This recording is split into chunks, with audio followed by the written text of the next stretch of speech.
On dit dans le romantisme, le désespéré prend plaisir à ses larmes. Donc, cette espèce de nostalgie, cette espèce de spleen, eh bien, pour nous, Haïtiens, c'est une façon d'être heureux quand même, dans le spleen.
Voilà un petit péché de jeunesse parmi mes premières compositions que j'ai nommé La Balancelle. Bien entendu, il faut voir qu'en Haïti, on se repose très souvent, surtout pas les jeunes, hein, les adultes, sur une espèce de chaise qu'on appelle rocking chair en anglais, mais en Haïti on appelle cette chaise dodine. Mais pas seulement dodine, on peut aussi penser à une balançoire. C'est plutôt ce mouvement, le mouvement de va-et-vient, de flux et reflux qui m'intéresse. Et surtout la paresse. La paresse. Même, il y a un vent qui s'appelle, pour les marins, il s'appelle Calwes. En Haïti, ce mot existe en créole, Calwes. On n'a rien à faire, on a sa bouteille de rhum à côté de la dodine. Et puis, le balancement de la chaise, parfois, est directement proportionnel à la hauteur de rhum qui reste dans la bouteille. Donc, j'ai pensé à ce mouvement-là pour la musique. Donc, le mouvement, cette espèce de relent pour planter le décor.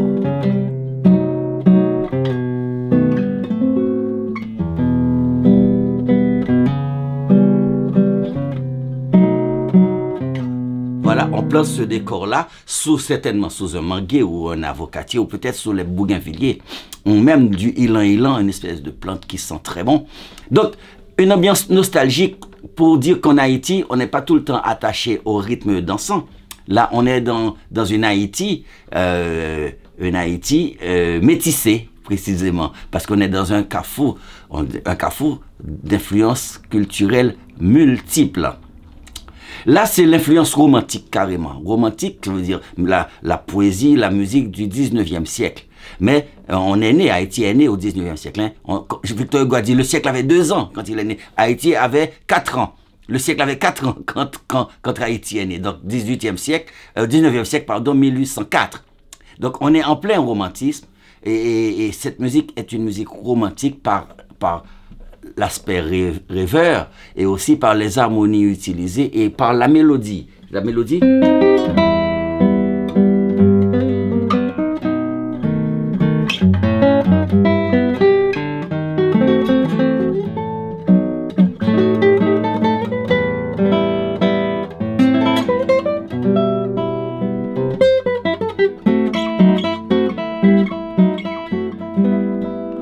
Voilà une première partie qui est jouée 2 fois dans la forme. C'est une forme simple, hein, c'est la forme A-A-B-A.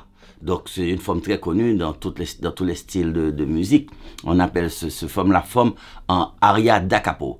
Maintenant, il y a quand même un motif qui fait l'unité de l'œuvre. Donc dans la deuxième partie qui est quand même dans un mode majeur ici.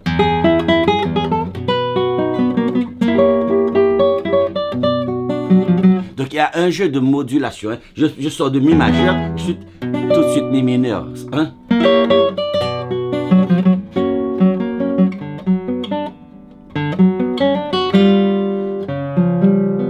Et j'assure que cet accord m'éclate la tête dans le repos là. C'est dissonant, mais dans le contexte, on ne voit pas que c'est très tendu. Et le repos dans la balançoire revient là. Là. Et l'unité de l'œuvre, je disais ici, est assurée par ce petit motif. Dans la deuxième partie, eh bien, il arrive comme ça.